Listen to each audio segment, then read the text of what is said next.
Hi guys, welcome to the 10th episode of the TME podcast. My name is Bari. I'll be your host for today. It's always a pleasure to be here doing this. And I'm not alone today, obviously. I've got two regular family members of the TME podcast. I've got Tobi and I've got Tolu. How are you guys Hi, doing? Barry. Tobi? I'm good. How you guys doing? Glad to be on another episode of the pod. Good to see y'all. Sweet. Tolu? I'm good. Happy to be here again. Great, great, great. I mean, guys, it's 1 week before the start of the Premier League. It's been a long break. It's been a long hiatus, and honestly, I'm excited going into the new season. I love the domino of strikers currently ongoing. We've got a lot of 6 foot plus strikers coming into the Premier League. A Yeah. lot of teams are like bolstering up and then just getting stronger. Really, how you guys feeling about the new season that's forthcoming, Toby? I'm super excited. Every season I keep saying, "Oh my God, this is going to be the best season ever." And the Premier League summer doesn't. It never fails to bring the hype. I think the transfer business has been nice to see. We've had past summers where like there hasn't been a lot of business from one or two clubs, but I think almost every single club is doing their best to invest. And even the ones that haven't had much business, they're probably just waiting for the window to get closer to the end so they can probably get better deals to match their budget. But overall, super excited. It's going to be a very competitive season coming. Yeah. So Tolu? Exactly how I feel. Stakes are high. Almost everyone is doing something or several things at the same time, entries, exits. Mm, And because of that, I'm looking at like the top half of the table. Like first to 10th is going to be very tight. yeah.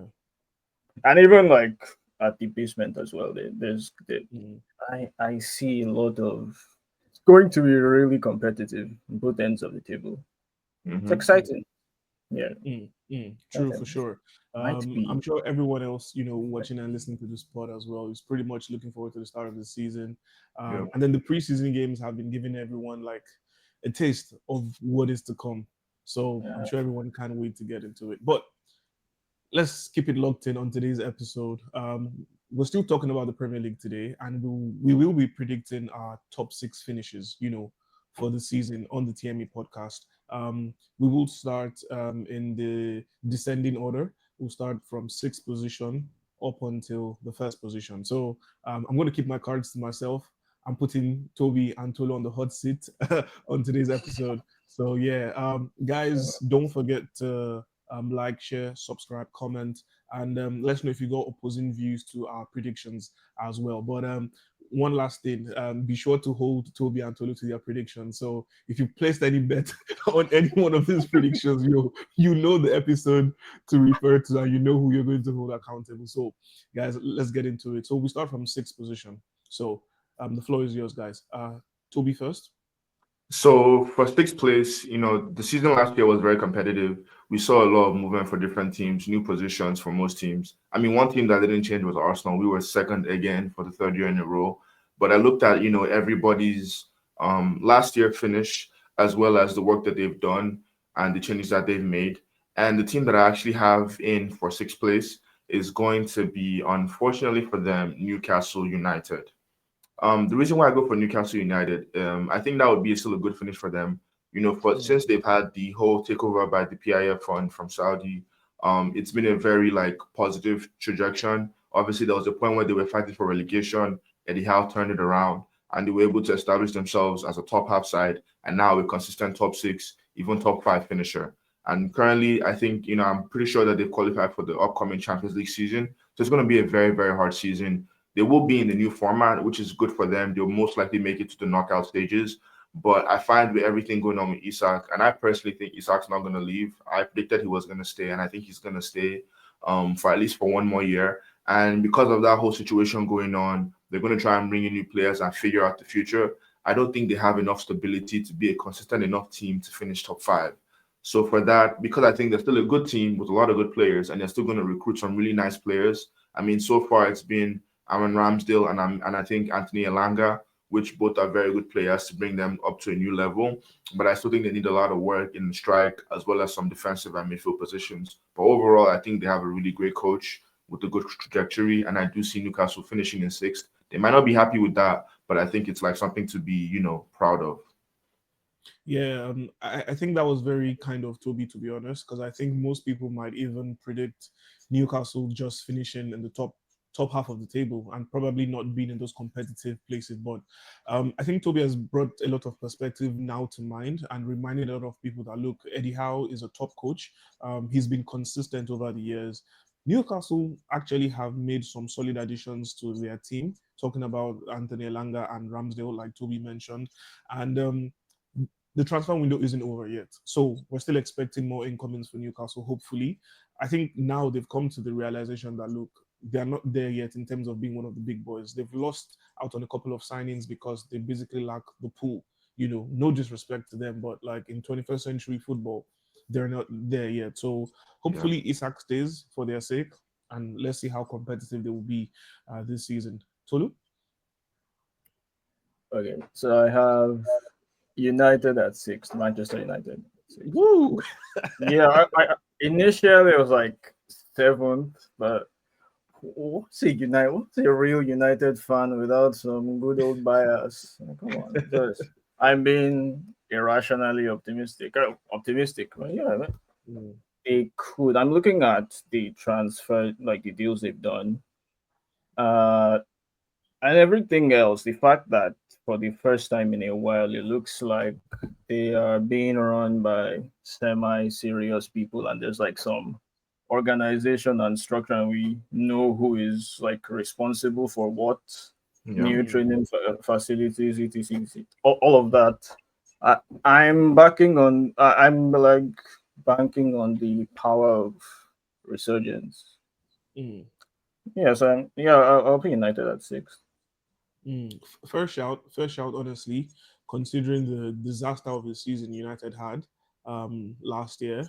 And yeah, with the new signings, obviously, the likes of Sesko, Umbuemo, Mateus Cunha as well, Diego Leon. I mean, those are solid signings in my opinion. So you would expect, United to challenge for a top six position.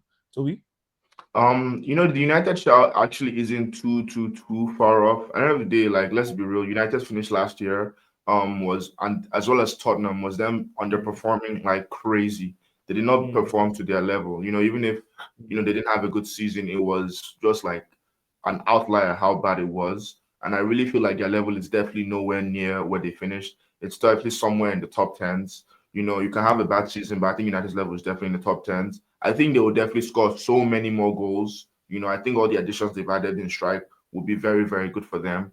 But I think the only thing that's holding me back from making me feel consistent enough to say that they'll finish top six, because I thought about it, but the problem is like I think I need one more addition in the midfield, somebody that's like a controller that can keep things taking, keep things going. true. And defensively, they're okay, but I'm pretty sure there are six other defenses that can perform at the same level, if not better.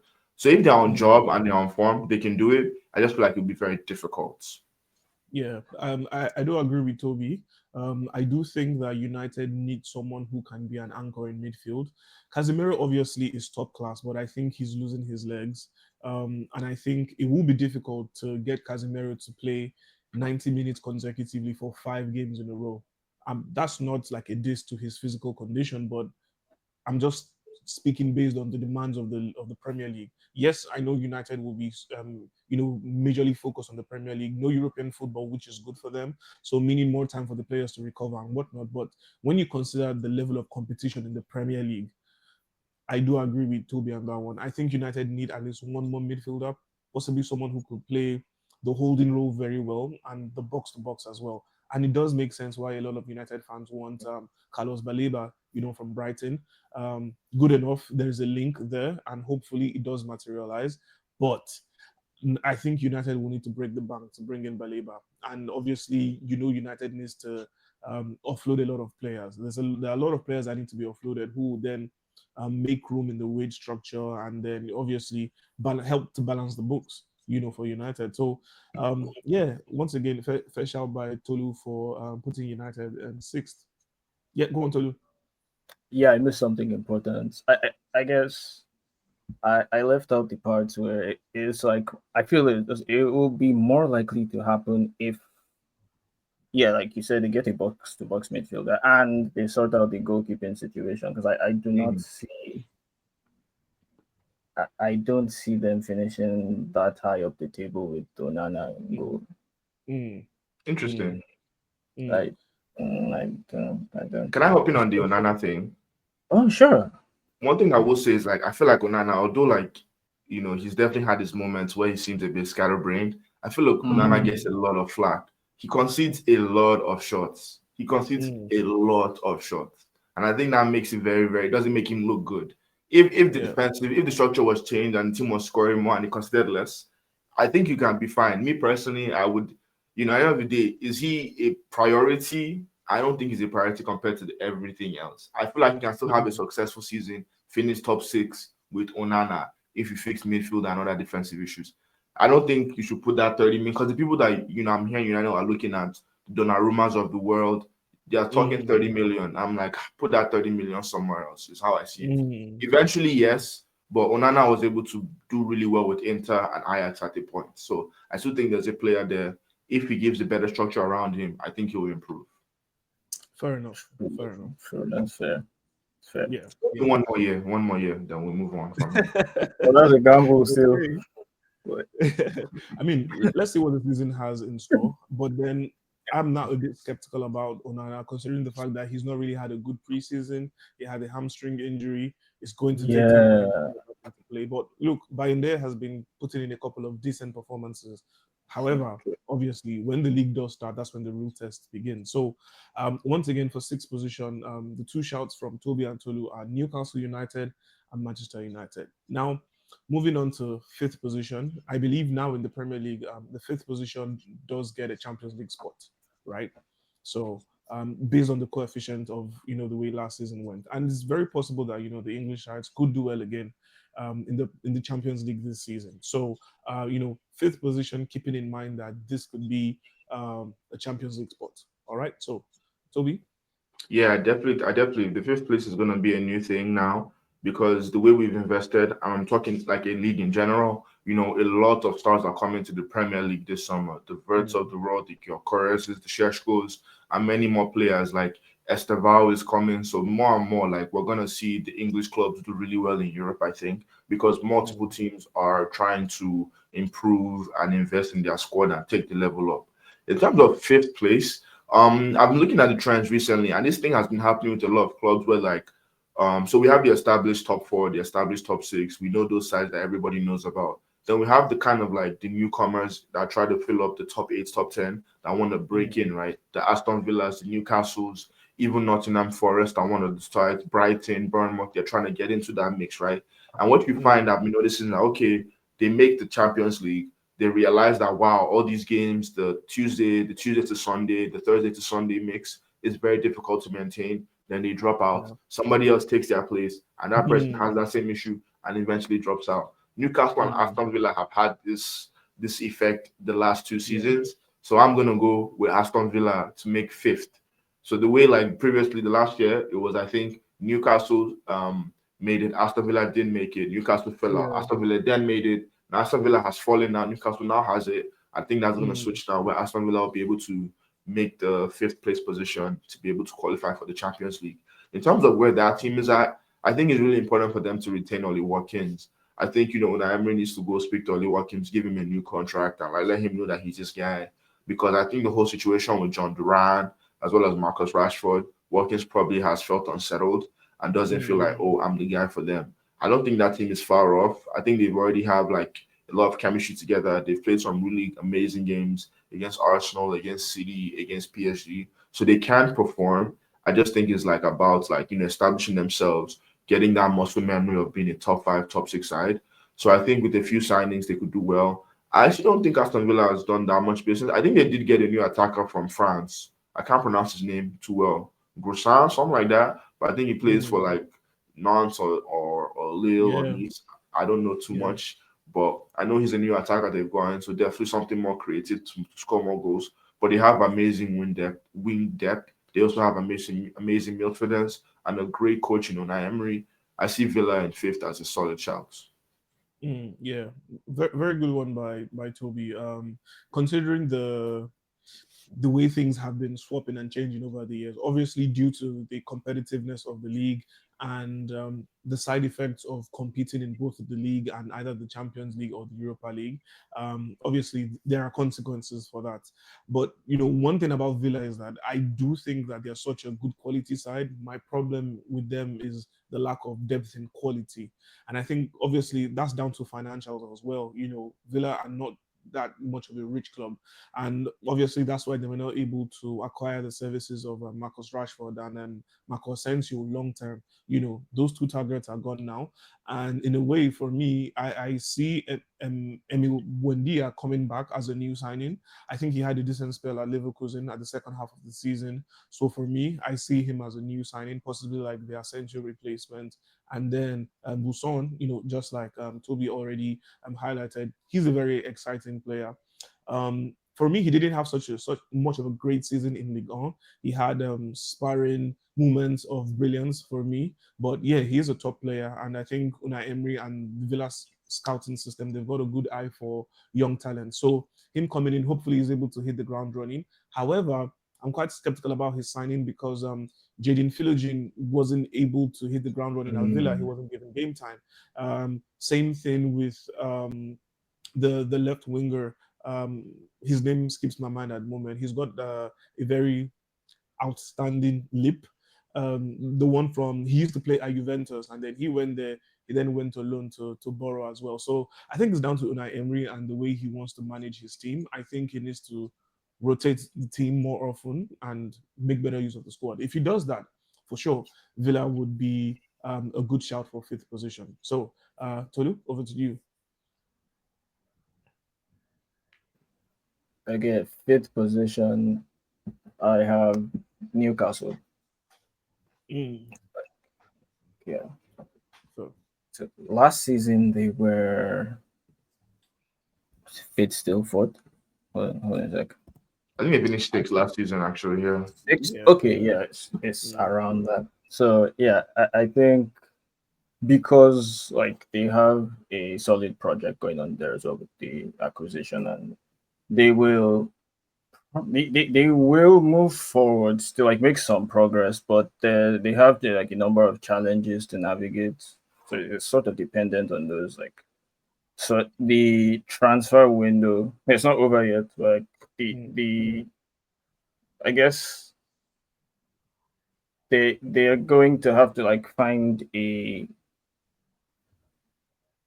foolproof method to attract players because they're struggling. So what happened with Sheshko, that deal, and they've been other ones. It's almost as if they are repelling all of their targets.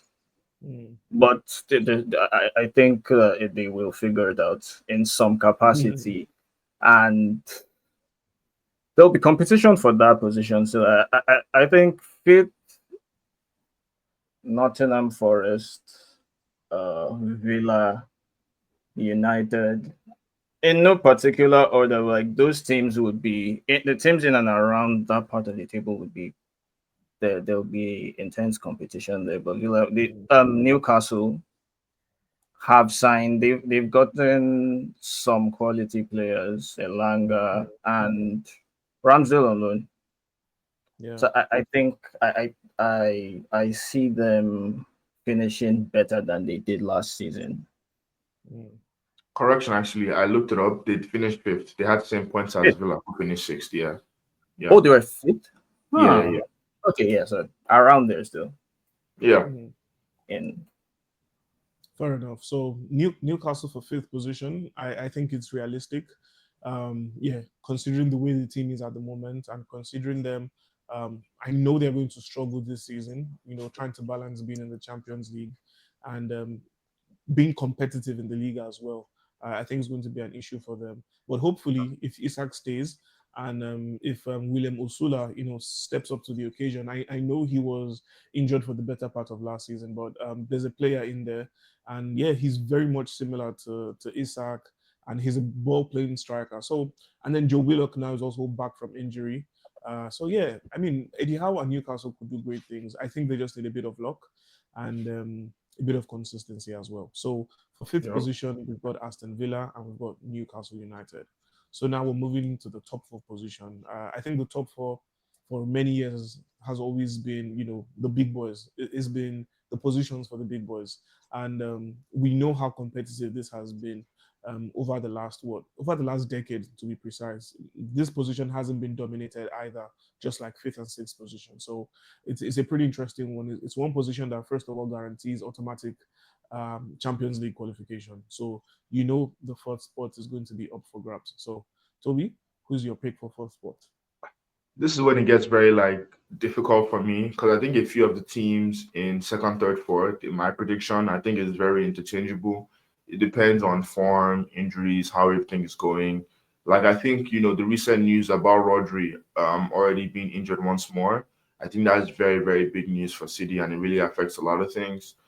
But considering all of that, like that team has already had a lot of experience not playing with Rodri. So I think they shouldn't be as hurt as they were the first time, that big injury happened. The season hasn't started yet, so they have time to adjust and maybe sign a short-term replacement if they need it. In terms of my shouts, I actually want to go Manchester City. The team I'm going to call in third eventually was going to be City, but I've changed my mind now as I analyze it more and thinking about it now because that midfield is so important. The team that I have in third, which I'm not going to mention just yet, I feel if they went head to head with City, they would be able to overcome City in some games. And because of that, and I feel like the way the season is going to be extremely competitive, I think we're going to see a lot more losses for the teams in the top four, top five. We're going to see those head-to-head games between teams in the top four, top five, not be draws, be wins and losses. So there's going to be a lot of movement, a lot of action, a lot of chaos. And I feel like City, because they have a decent amount of new signings, and those new signings need to gel with the guys, and they also need to deal with the stress of the season. I don't know if they'll have enough to be able to go all the way forward to mount another title challenge. Because I think like for City, it's either two ways. Either they come back to mount another title challenge, or they kind of quote unquote regress to become a top four, top five finishing side. And I think for City's history, that's not a terrible thing because they've been down in the dumps in the past. But at the end of the day, it's a new era for Manchester City. But at the same time, they can't be number one forever. You're gonna need to fall off once in a while and be number three, number four. So I'm gonna go Manchester City for number four. Mm. Um, Ballsy shout, ballsy shout. Considering that it's Manchester City, it's Pep Yep. Guardiola being in charge. But we saw a huge decline last season. So you giving them a shout for fourth place is realistic. That's just the truth. And sadly, they've lost Rodri again, just like you said. And it really doesn't seem like Pep has a lot of faith in Nico Gonzalez because even when he was fit last season, sometimes Pep prefers to play someone like Akonji, Nico Rico Riley, Lewis, or yeah, even Gundogan yeah, in the whole. So we'll see what will happen this season. Now they've got new additions in midfield, talking about Ryan Cherokee and Tijani Reinders. However, it seems like Reinders will be given that that license to go forward. yeah. They played a game against Palermo yesterday, and then he could have scored a hat trick. He scored two decent goals, and he was honestly just rapid going forward.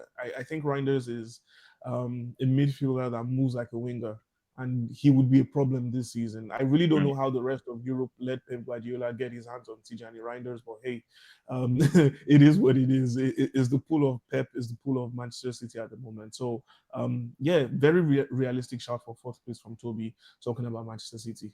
Tolu?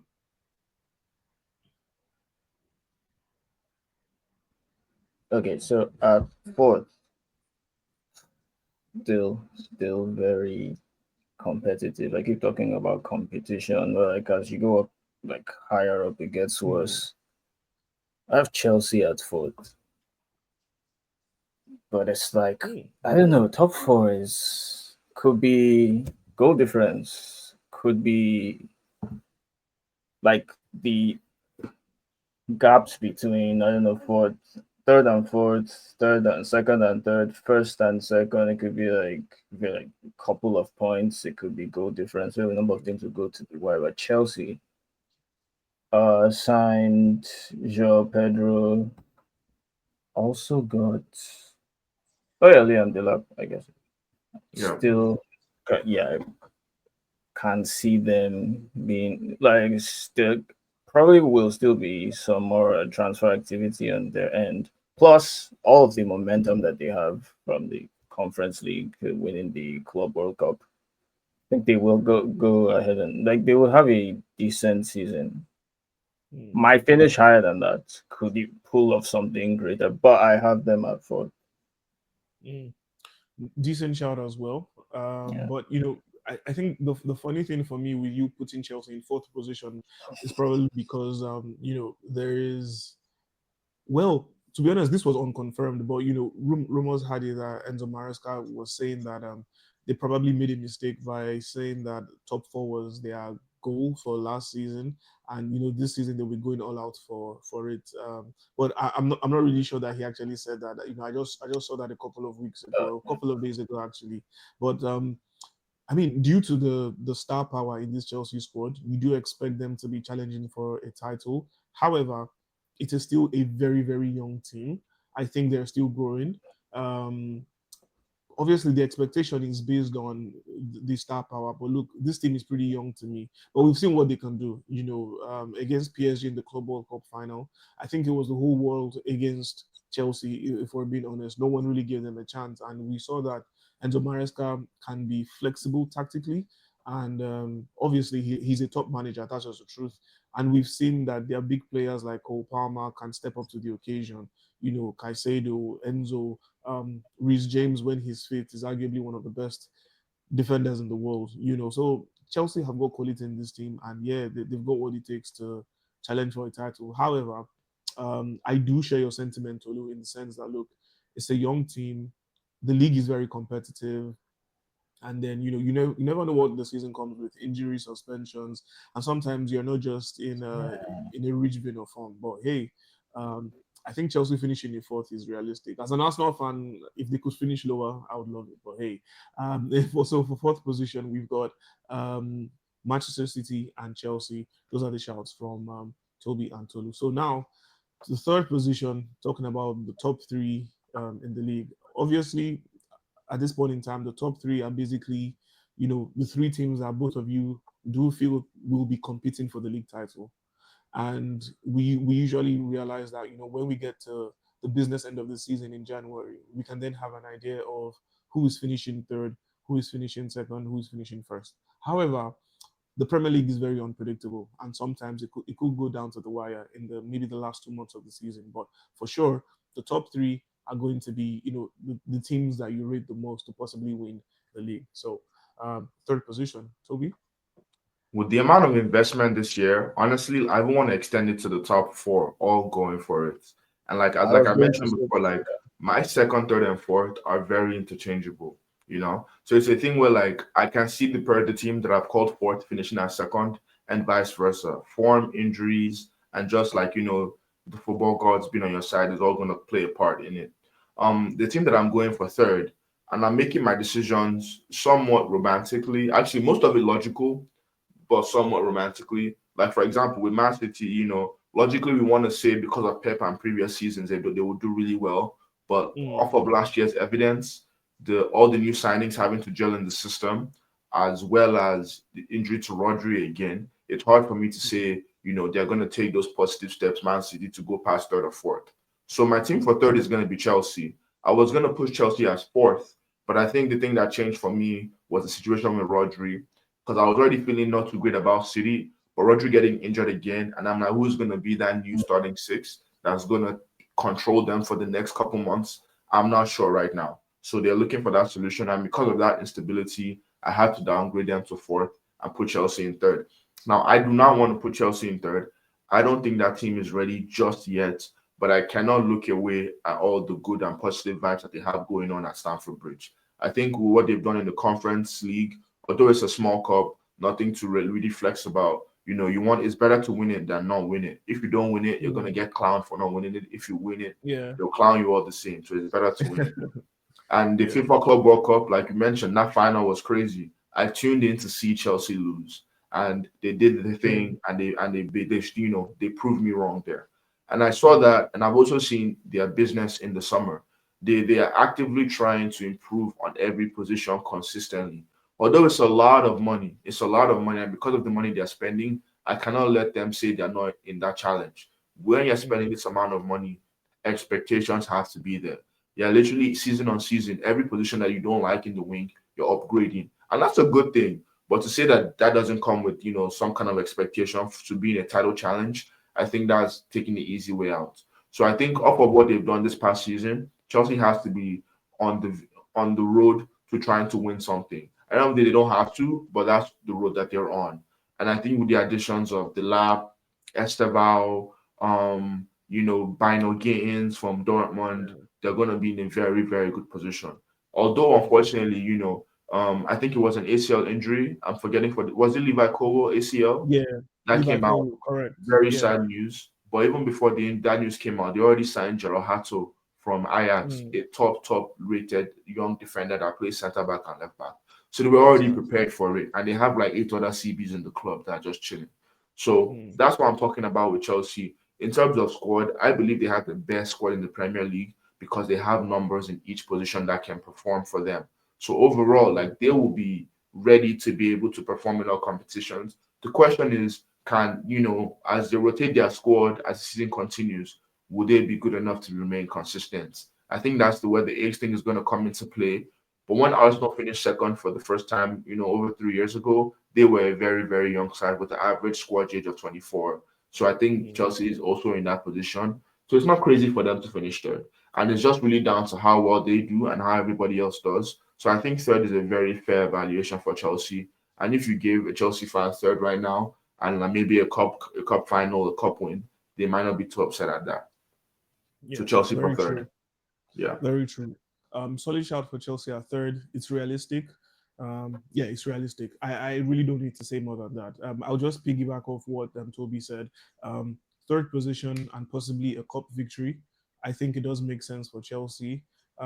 Because then again, I know they've got the squad. I know they've got the squad to compete very well in both the Premier League and the Champions League. However, I think Enzo Maresca just needs to find the right balance. He needs to find the right group of players for Team A and the right group of players for Team B. I think he did a good job last season with it, but there were a couple of players who were not pleased with being on the sidelines, and now all of them are leaving. Even Kieran Dewsbury Hall. I was surprised that he left Everton, but I do understand he needs to play football. Renato Vega, he left since January. He wanted to play regularly, and it's understandable. Look, these players at Chelsea, they are really, really good players. And if they were in any other club in the world, they probably will be starting. But hey, it's Chelsea Football Club. They've got their new philosophy with Todd Bowley and co, and I think it's working for them. And we might just see this happen every season. Like now, they've got someone like Dario Isugo in the team. They got Andre Santos playing his first full season with them. These players might not be there next season. I understand the need for the addition of those two, considering how Romeo Lavia is injury prone.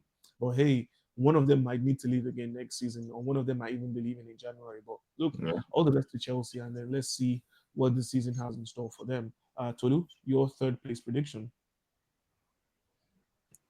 Third place, Arsenal. Sorry, guys. Yeah, but but it's like everyone in top three, top four is a potential winner. And Arsenal has a solid squad. They could win. I would like to see them. I mean, I'm an up, but for the plot, I would like to see them win. But I don't know. I feel like when it comes down to it, the fact that the season is 9 months and there's all of these things happening in between, like injuries, suspensions, and they will get edged out. Might be top for a while. Might nearly win it, but it's just that thing again. I don't know what exactly it is. Yeah. Understandable, honestly. Understandable because decent signings as well. Yeah, but yeah. Quality. At this point in time, Arsenal have finished second 3 years in a row. There is that possibility. It's a very slight possibility that if the team realizes that they might not finish first or second, there might be breakdown mentally. It is very possible. Honestly, I don't see it happening, but look, these players are human beings. And then when you keep on getting disappointed, it could just really have a bad effect on you. I saw a comment from someone 2 days ago, and the person said Arsenal is basically one Gyökeres injury away from having the same front three from last season.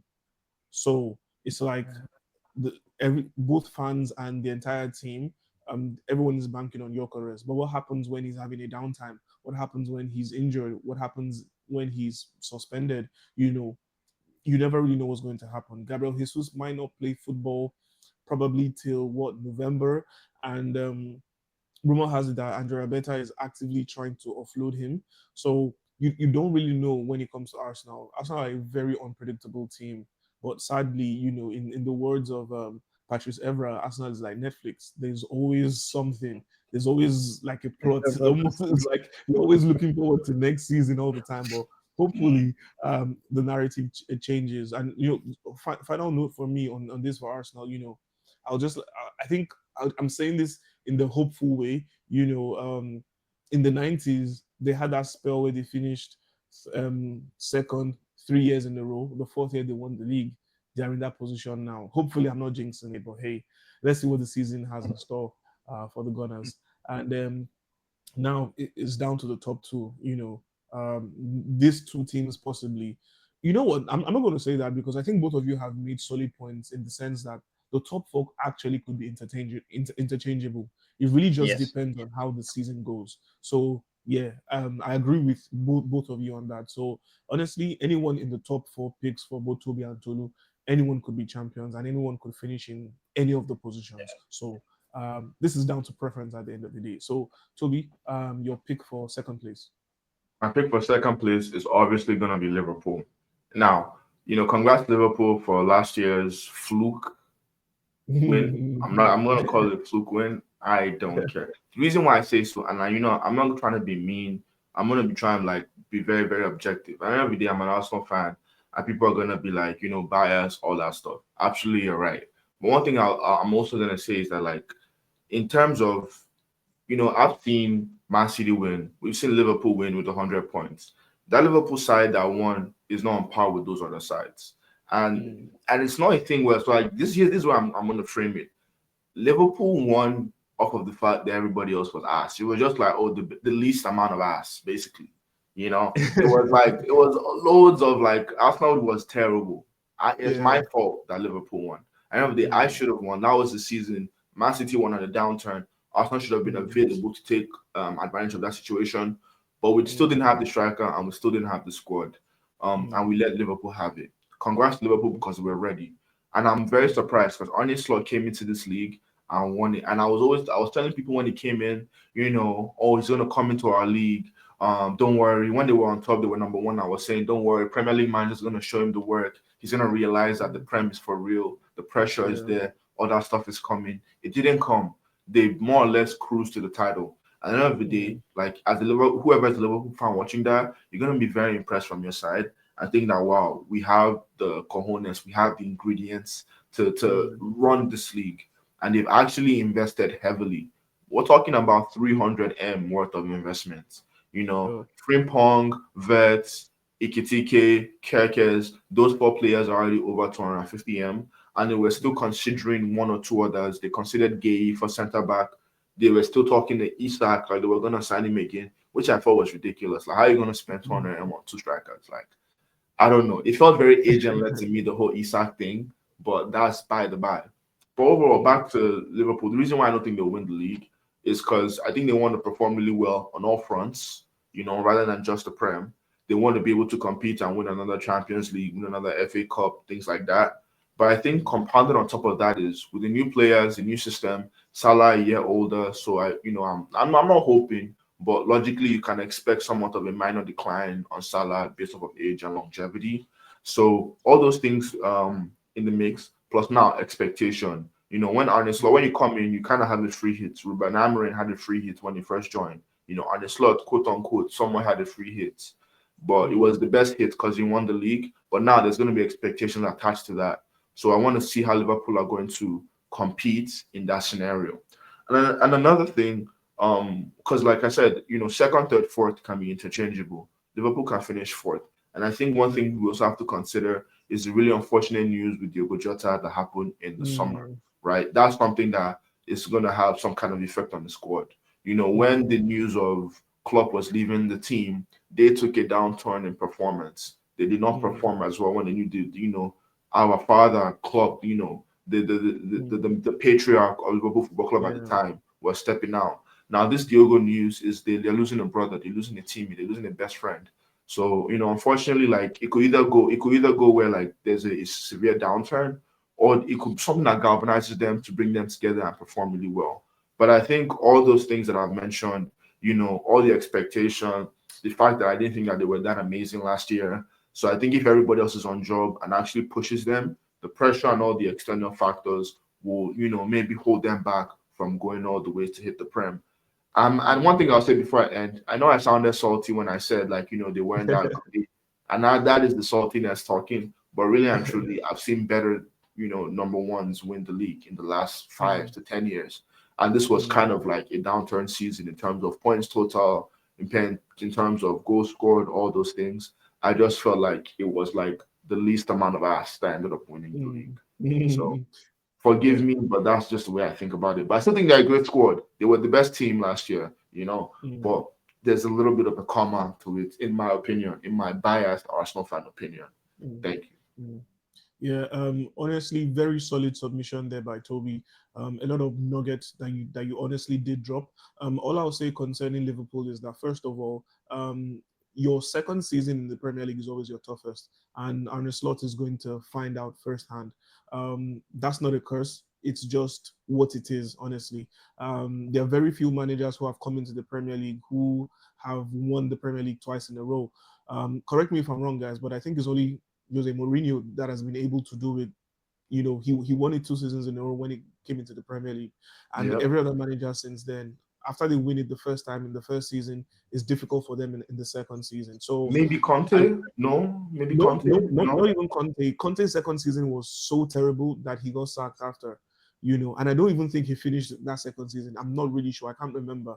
But honestly, the Premier League is very tough. It's it is arguably, the most competitive league in the world.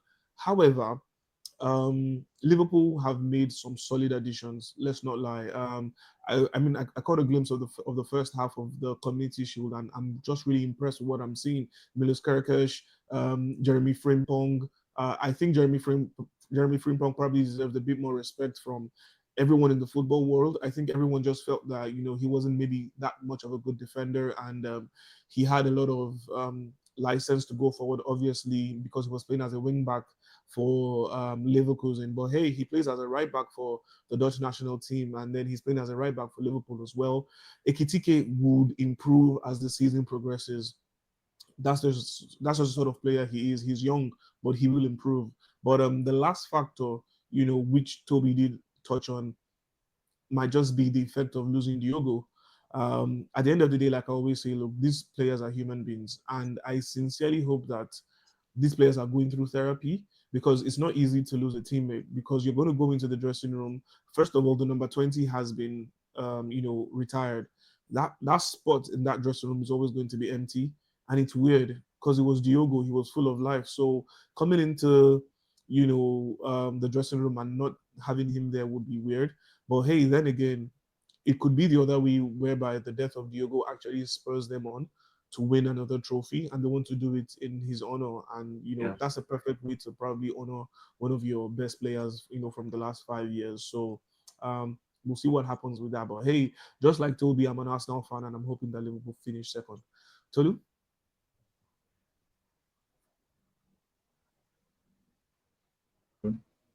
Yeah, second place, Man City.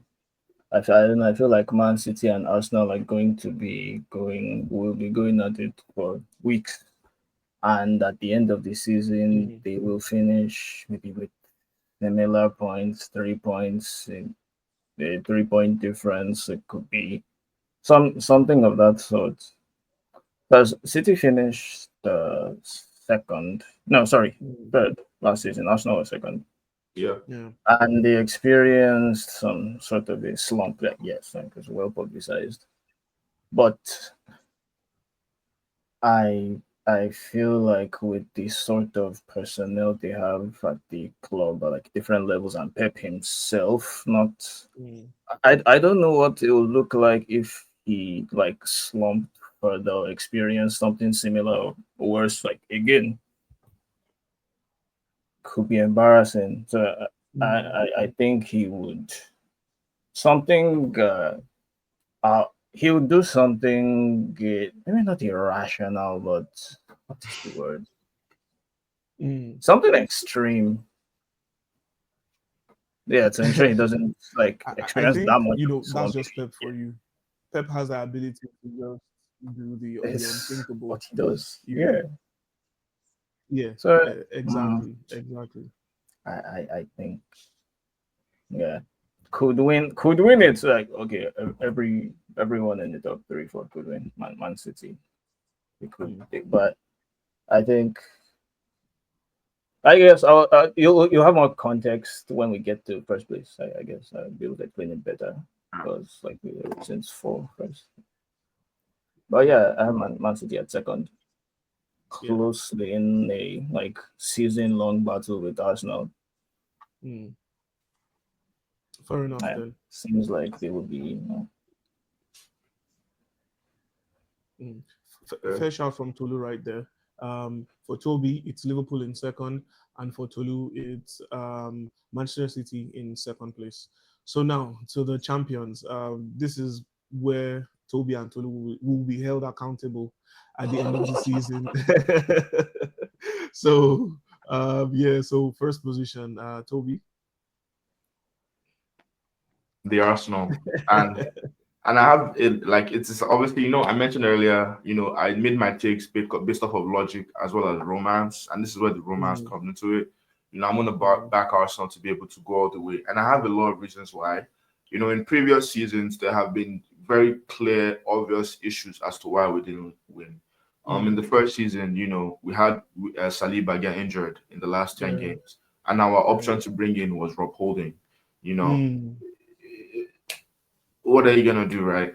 And then it yeah. becomes a thing. The second season is like Man City was going crazy. They Mm, were not playing with Arsenal at all, and we tried to go head to mm, head. And I think the thing mm, about season 2 and season 3, the reason why both of those seasons we could not do it is one, the striker, we didn't have that striker, and two, we did not have the mm, squad depth. Arsenal has mm, probably had a good first 14, the yeah. first 11, and maybe three other players that are good enough to be in that first 11. When you Mm, need a good 18, a good 20, you need mm, 18 players that are all good enough to be first 11 players to be able to mm, compete in the Premier League and in multiple fronts. We haven't had that yeah. in any of in Mikel Arteta's career as an Arsenal coach. We have not had that, and I've always known that Mm, that's going to be a really big thing that's going to go against us because when you have a small squad that you can trust, that first 14, you need form, mm, you need luck. As in PGM World is not trying to give you a red card for kicking the ball away, and you don't want to get injuries. Arsenal had a horrendous injury record last year, probably top one or top mm, two worst injuries in the Premier League, and we finished second. So all those mm, issues, you need a little bit of luck, you need fitness, and you need form. Now, what we've done this summer, we've gotten that striker, and we've actually, for the first time ever, developed our team in such a way where we have depth. I'm looking at the squad and I'm seeing, two players per position that can actually compete and push each other to be able to fight for that shirt.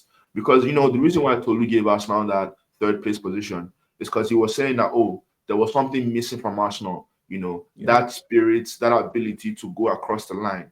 Okay, we can Mm, play good football, we can win some games, we will ball really well, and we'll be good enough to make second. But there's that dog in you mm, that you need to go from second to first, to go from yeah. finalist to champion, and that's what we're trying to find, right? And I think your current shout, as a striker, is a very, very interesting one. At the end of the day, Mm, I wanted Sheshko as my striker because I felt his style of play fitted Arsenal more. But his style of play is mm, very similar to Kai Havertz, so we don't need two of mm, those. Gyökeres is a yeah. bit different because he's very, very direct. And then something else, Gyökeres chose Arsenal, and I Mm, was thinking, why did he choose Arsenal? Obviously, we're in a good point. We're in a nice location, London. But I think as well, he sees something in Arsenal that he sees in himself. an underdog that needs, that's finding that position to prove everybody wrong and take that first place. Gyökeres probably thought he was going to be a really successful True. striker. He had the thing with Brighton, ended up having to go into the championship with Coventry. I think he played with another club in the championship. That didn't work out too well. So he had to go down to be able to come back up. Now Yeah. he's in the his Mm. was it insurgency? I don't know what the word is, but it's in that upward trajectory where everybody's now seeing him as the guy. And he could make a switch to an established team, Mm. but he's making a switch to a team Yeah. who is almost there, but not there quite yet. A team that people resurgence. That's Mm. why the producer gets paid the big bucks. So your current resurgence, right? And like Arsenal as well are in that position where, like, listen, we have we have respect, but people, there's something about us that people aren't really seeing us as Mm. the one, as the guy. So I think when he chose us, he's like, listen, I want to be the one to take Arsenal back up there. I want to be the one Yeah. to prove to the world that I'm that striker that I say I am. And I think that is really, really poetic. And that those kind of Yeah. things matter. When Diego Costa joined Chelsea, I did not see it. But he had that dog in Mm. him that was like, listen, I'm going to score some goals. And I'm hoping that your Gyökeres can do something similar. So for me, it's a Mm. number of things. This team has been able to grow older together and they've gone through those experiences. So at the very least, they know what it takes to get second. So they need to find it within themselves to all improve as individuals to big first. This club has actually supported the team and gotten a lot of players. They've gotten 6 players so far across defense, Mm. midfield, and attack, and they might even get a seventh in Eberechi Eze, which we'll wait Mm. and see what happens there. But if we can Yeah. bring, that experience in the team getting better, as well as the investment in the squad, as well as a little bit of luck, a little bit of improvement in tactics, because Arteta is a year older as well. I believe all these things together will prove to be a successful season for Arsenal. And Mm. we may not win the Premier League, but we should be lifting some form of silverware at the end of the season. So I'm believing it's going to be a Premier League and a cup, Premier League and FA Cup, the British double. That's what I'm looking for Arsenal this season. So yeah, Arsenal for first. And we'll see how it goes. Yeah. Solid submission by Toby. All I can say is best of luck to Arsenal, and hopefully they are able to, like, take that huge camel off their back. Hopefully they're able to break the camel's back. Yeah, I think Yeah, that's the right terminology. So yeah, all the best to Arsenal right there. Tolu. The first place, Liverpool again. But like for my explanation, we have to go back to Toby's analysis because it was holistic Mm. and accurate, like on Liverpool sort of season Mm. they had last season, plans they're making now. Jota's loss, etc., etc. RIP to him. So Mm. it's I see how, like he said, that loss could cause them to just fail badly, like a huge Mm. slump. And it will be perfectly understandable because this is the sort of thing that is hard to like. I, but in the same vein, because it's like professionals and because there's so much at stake, and because to win, like to even compete at the highest level, you have to show character. It's why all of these games are so entertaining, and I see. It's just I'm being extra optimistic today, but I see them like I see it bring uniting them, and I see also they've made like massive investments aside from all of this. Mm. yeah, Regardless of what their psyche is like or what, made massive investments. They spent like nearly £500 million, 300, 400, I think. yeah. 300. Yeah, they're good players, right positions. Uh, but also, yeah, the fluke thing. I agree on some level. Like last season's, like them winning the league last season was kind of a fluke. It was a lot of teams, other competitors not putting in as much work as they would would ordinarily. But in the same way, like the psychological thing again, in the same way, a like what you said about Arsenal, them having what this is their they finished third, second 3 seasons in a row now, right?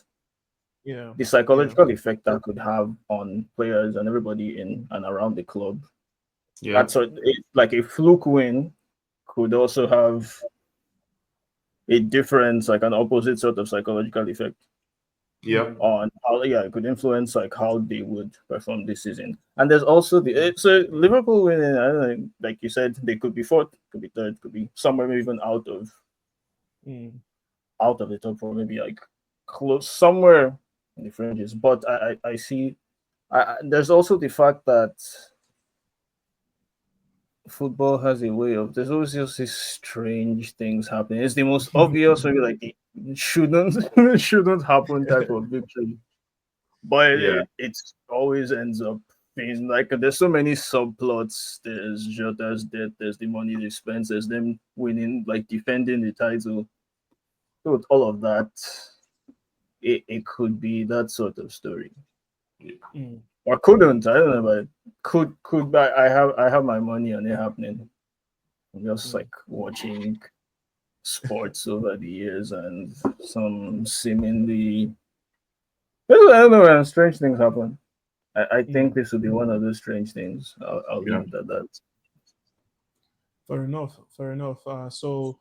Basically, the predictions for the winners of the Premier League this season, two different answers from both Tobi and Tolu.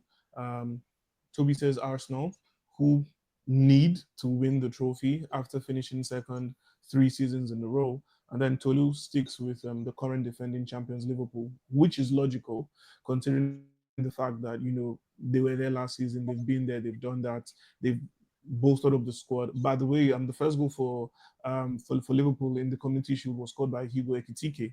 Second goal was scored by Jeremy Frimpong. So the new signings are hitting the ground and running. Florian Wirtz also started the game. Milos Kerkesh also started the game. So, these players were brought in to hit the ground running and to become new members of the first team. And obviously, Yeah. they are bringing competition. Liverpool for the left back position, they've got Andy Robertson and Costas Tsimikas as backups right now. In the right back position, Conor Bradley is there while Jeremy Frimpong starts, and then obviously in the striking role, you've got the mix of Gakpo, Ikitike, and Ritz, Ritz is within that conversation as well, and they've got midfield depth: Alexis McAllister, Endo, Ryan Gravenberch, obviously, who was a top player for them last season, and then today is Curtis Jones and Soboslai that are starting. So look, Liverpool have got options, and anything is possible. So, guys, that's it regarding the predictions of the top six finish in the EPL on the TME podcast. So now we've got some fan questions. First of all, a big shout out to the fans for engaging and making us know that they're a member of our community.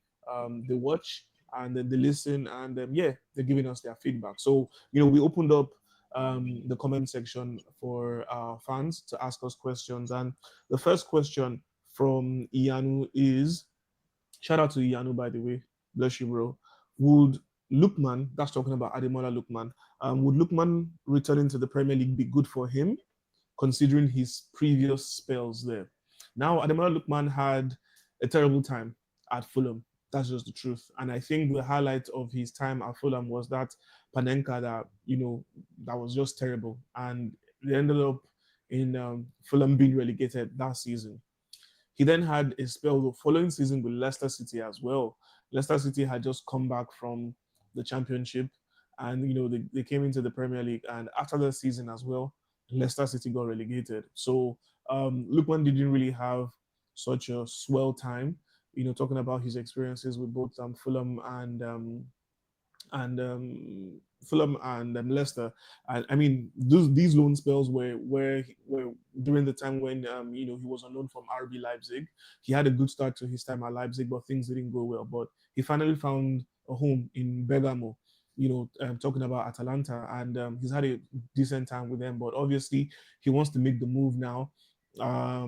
Relationship right now at Atalanta is pretty much sour, and in January of this year of 2025, PSG actually came knocking on the door, but with a very, very measly offer of 20 million euros. In my own opinion, maybe I don't know where this is coming from for me, but it's based on, I don't want to say maybe it's emotions because I'm a Nigerian, but for me, I think 20 million euros for the reigning African Player of the Year is an insult, in my own opinion. I do think Ademola Lookman is worth more than that, considering the fact that he delivered, a European trophy for Atalanta for the first time in what 60 odd years. I think he deserves a bit more respect than that. In January as well, Arsenal went knocking for Ademola Lookman, but they were put off by the asking price of 60 million pounds by Atalanta.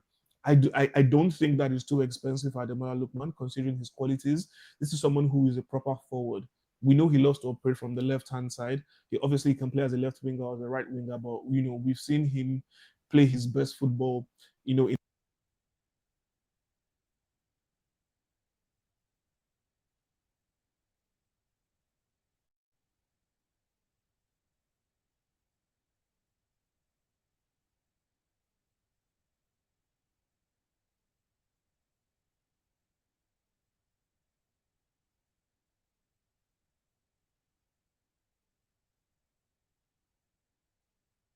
So speaking on Ademola Lookman, and correct me, Barry, I think I might be an issue with your audio. I couldn't hear the end of your last part.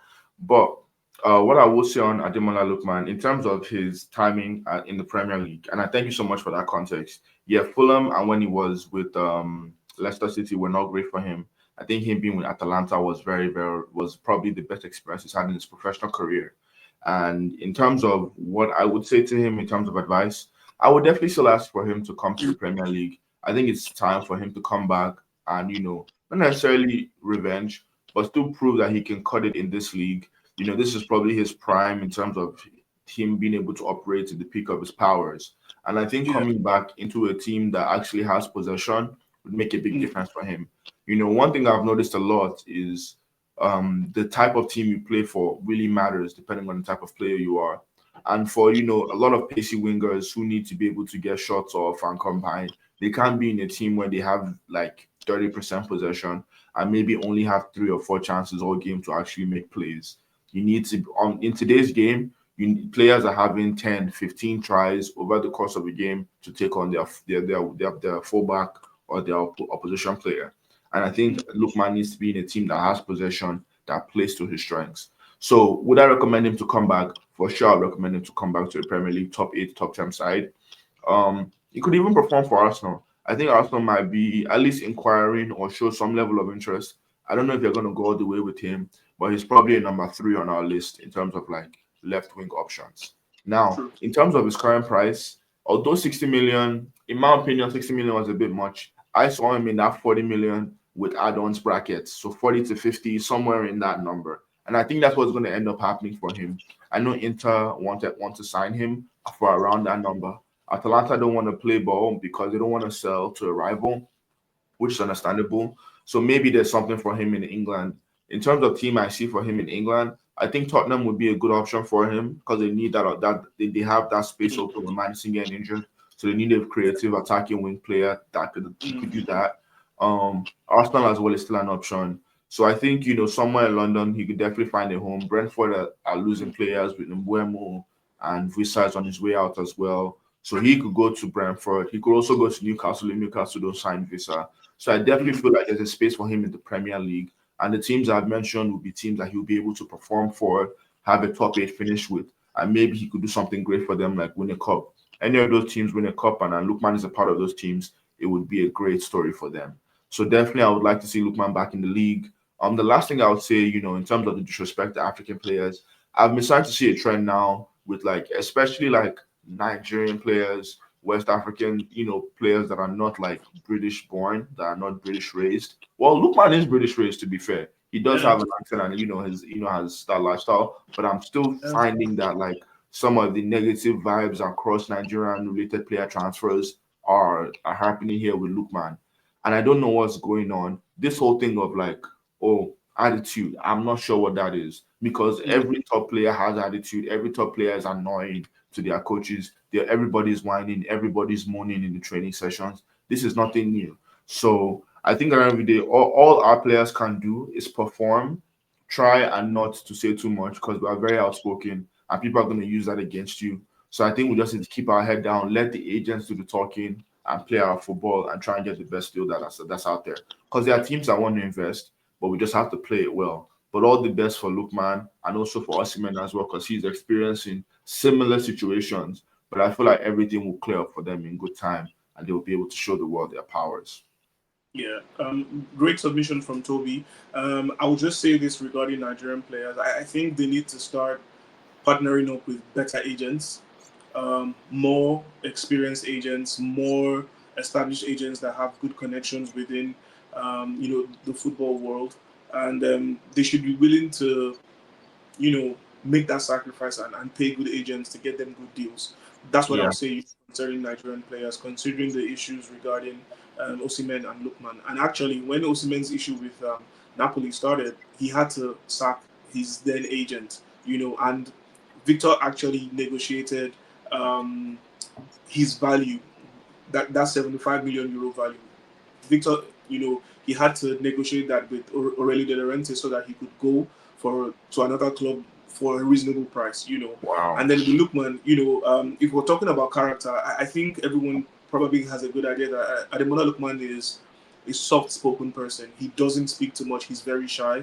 I've had a couple of interactions with him, and look, he doesn't speak too much. It's when you're interviewing him, it's almost like you need to put words in his mouth to get him to talk. So he has a different personality compared to Osimhen. So, and then again, I think players need to probably not stick to verbal agreements and gentlemen's agreements because the clubs at the end of the day could change their mind. And even the player as well could end up changing his mind. I think they should always put pen to paper. Don't be scared to sign a new deal. Just put in, just let your preferences be known. That's just the truth. And then talking about Lukman being a third option for Arsenal. Sadly, it does seem that way. It seems like Arsenal's first option for the left wing is Rodrigo, and then the second option might be Rafa Leao. I don't know how solid that Leao, or rather the Leao links are, but in the recent days, due to what's been happening at Atalanta, Ademola Lookman has actually been offered to Arsenal through his intermediaries. So yes, it is up to Arsenal to know if they want to sign Ademola Lookman or not. However, Toby, at this point in time, I actually do think Spurs is the best place for Ademola Lookman to go. Hyun-Min Son just left and he's gone to LAFC. I don't think they have enough depth in that position. I don't think they've got enough experience. Matisse Tell is a good player, good prospect for the future. I don't think he's ready yet. And obviously, you want Mohamed Kudus to play in his preferred position. Kudus not playing in his preferred position was one of the reasons why he left West Ham. Yeah. So you want Kudus to be a menace on that right side. And then, Kudus on the right, Ademola Lookman on the left, with either Richarlison or Solanke through the middle. I think that's going to be a solid sports squad. So I think Lookman should probably look into.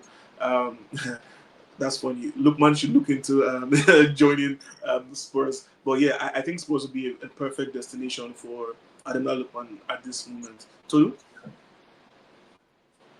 Yeah, I'd like to see him move to England, like move back now, because he's like what 27 years old. I think True. most strikers would reach their peak like 29, 32. So if he moved now and got maybe a 4 year deal, he would really be able to like test his abilities, and I think he would come out on top. Yeah, he had a couple of disappointing spells before, but now I think now he's on a different level.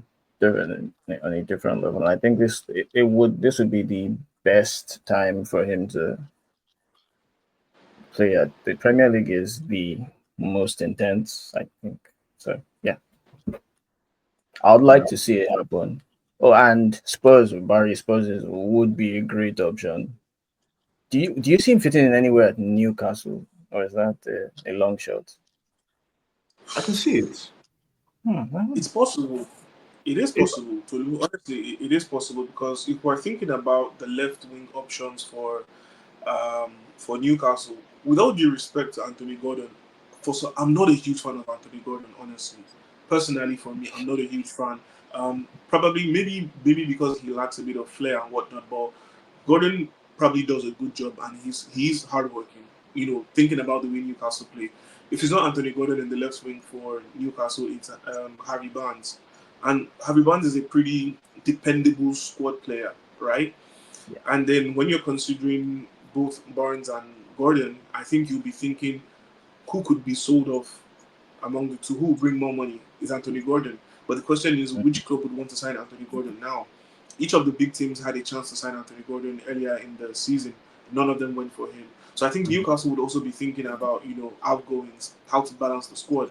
Because if someone like Lookman comes in, I do think that Harvey Barnes might be playing little or no football, and you don't want an unhappy player in the squad.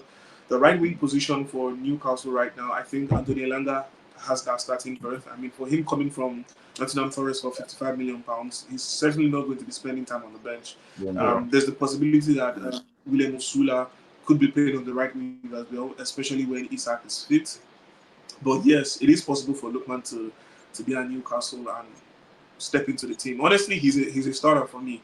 Ademola Lookman over both Anthony Gordon and Harvey Barnes for me, with all due respect to the duo of them. But hey, we'll see what happens before the end of the transfer window. And obviously, to wherever Ademola Lookman goes, we'll be talking about that here on the Most Entertaining Podcast.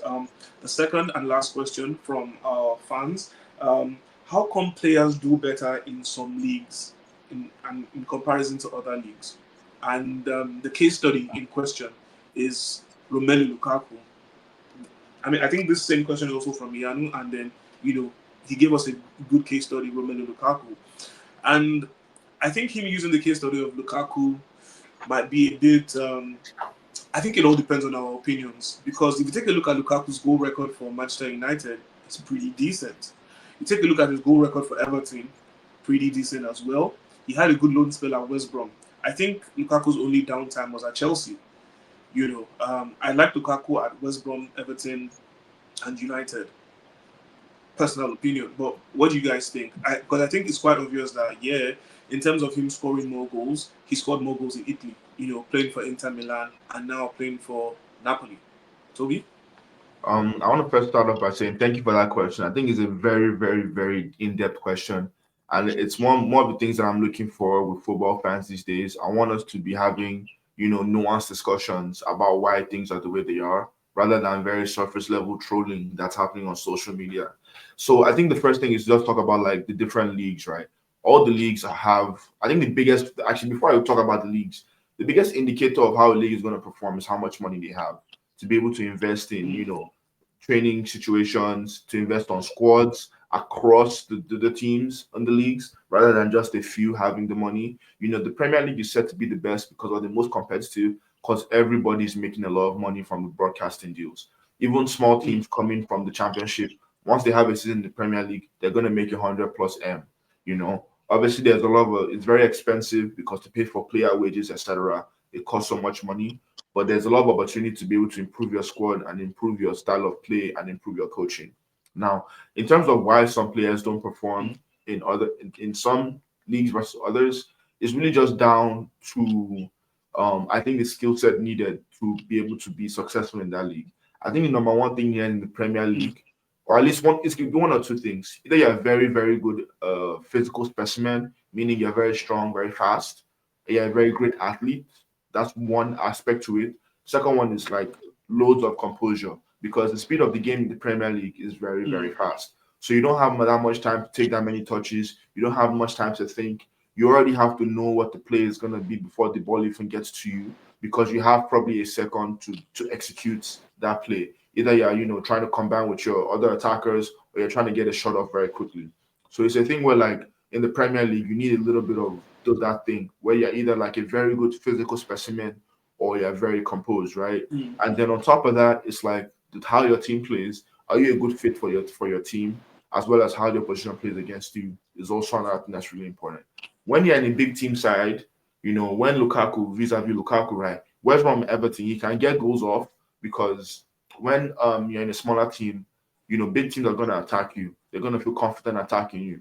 And the striker for a small team, if he's very good physically and is able to take advantage of those opportunities that he has in a game, very fair and in between, he will score. Lukaku scored loads of goals for Everton and West Brom, because they weren't on him the way that they would be on him in a Chelsea team or in a Man United team. Because those teams, Chelsea, Man United, are facing low blocks all the time. They are facing very compact defenses. And Lukaku is a player that needs space, he needs time to be able to operate. So obviously, when he's in like a team under pressure, because when he was in Chelsea and in Man U, those weren't the teams that were in the league at the time. Those were teams in the top four places trying to compete and stay relevant. When you're in that situation and your fans want you to win and you're not winning, and you also have to compete and fight against other teams that are, also competing and trying to take your spot, a lot of pressure comes into it, and that affects how you perform. And also luck, right? In anything in all sports, is luck has to be on your side. It's very funny because if you look at someone like Bukayo Saka, right? When I first saw Bukayo Saka play for Arsenal, I thought it was just going to be a very average squad player that's just going to come in, do a few things here and there, eventually not be part of the first team side, stay in the academy, stay in the under 23s, and eventually make his way out. But I think what really helped him was the position the team was at the time. Arsenal was eighth when Emery was the coach. We didn't really have that many wing options. We also had some injury issues. So he could come into a situation, and he came in at left back as well. So he's coming in with low expectations. Nobody's worried about him, and he can just play his ball. And because that's happening, he's able to fail, mess up, and also improve. Whereas any young player coming into an Arsenal side now, vis-a-vis Miles Lewis-Skelly, you need to be able to perform now. If you're not performing now, you're going to look crazy. And although, imagine Lewis-Skelly wasn't performing that great now. He's a 17, 18-year-old kid. That's baked in and that's normal. But with the way football is, where people take perception and run with it, imagine people put a label of Lewis-Skelly not being a top quality footballer because of 1 or 2 games at the age of 17. Yeah. So a lot of things goes into it. The luck, the style of play, the coach you're at, where the kind of team you're at, all that's matter. All that's very important. So I think I said all of that to say this. What we should take away from this discussion is, like, as a player, it's really important for you to pick your team wisely, the team you're going to play for. Does it make sense for you and your style to be able to perform there? That's why I look at guys like Jadon Sancho, Anthony, and even like Rashford in the end of his career with Man United. Were they in the best position to be able to perform well for United? Not necessarily, because the style of play, the way the coach wanted to operate, didn't necessarily fit their skill sets. So all of that goes into it. It's not just players are ass or some leagues are worse than others. It's a very, very nuanced conversation that goes into why people are not performing. Alrighty. Tolu, what's your take on this? I also think it's very nuanced, because if you're asking why a player played better in a different league than they did, or scored more goals, or it's a lot of things. It's like, so you're comparing, like, first of all, 2 different points in time. So this player is maybe like older here, younger here, different states of mind, different. That aside from even what is going on within, like, the internal factors, like the player's state of mind, their motivations, physical fitness as well, confidence, the things that can't really, intangible things. There's also like a mountain of external factors. What club are they going to? How much of a match are they to, like, the club? Their immediate situation, like fighting relegation. What is the state of the dressing room they're going into? Who is coaching the club? Who owns it? How do they train? Because it's like there's so many things that influence what happens on, like, 90 minutes every 2 weeks, right? So much that plus in Lukaku's defense, he is, even though there have been conversations around his, like, first touch, and he's been relatively prolific, like most of the teams he's played for. Yeah. So yeah, there's always, like, we've seen this thing happen at different players. People look like a shadow of themselves at one point in time, then they get out of a club or a toxic situation, or sometimes there's stuff going on with them personally that nobody has any idea about. I remember Di Maria at United too. Like people didn't take like consider the fact that I think his house got burgled while he was living there, while his family was Yeah. there, and it never really Yeah. settled him.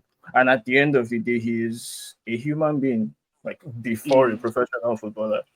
So there's mm, just like a number of things, but like Toby said, I guess for the like players, it's best to do a critical analysis of what exactly you're signing for before you like commit to a club. It's just like in other occupations to like 9 to 5 careers. Some things might look appealing from the outside, but until you like yeah. sign a contract and start going through the day to day, some companies look prestigious on the outside, but like inside, after you sign the employment contract, things can be very different. Yes, that's how I feel. Mm, 100%. I love the different opinions from both Toby and Tolu. I think they've been able to give Iyanu and other listeners like a good perspective as to why a player might not be necessarily successful at a particular club. There are so many factors, as both Toby and Tolu have said. But I think at the end of the day, I think players need to be a bit more considerate of themselves. I think they need to look into details. I think they need to have good conversations with the coaches, and and I think they need to assess their options very well, and also consider their age at that time. And I think most importantly, players need to be realistic. It's okay to dream. It's okay to be hopeful. It's okay to think highly of yourself. But at the end of the day, I think you need to be realistic, especially if you want to be successful. You know, be realistic, be audacious, but then, honestly, my last submission is just be realistic, be true to yourself.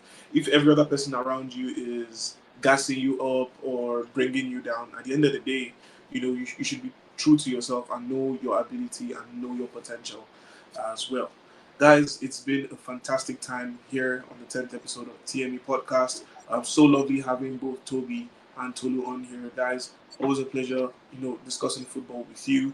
A big shout out to all our fans. Big shout out to everyone that has listened to this episode, by the way, and sticking to this time. Um, Please subscribe. Don't forget to hit that subscribe button, like the video. Feel free to comment as well. Let us know if you agree with some of the things we said. Let us know if you disagree. And obviously share this video. Next week we'll still be previewing the return of the Premier League. Obviously by the time we make the next episode, the league would have started, but then we will then be making our predictions regarding 7th to 12th position.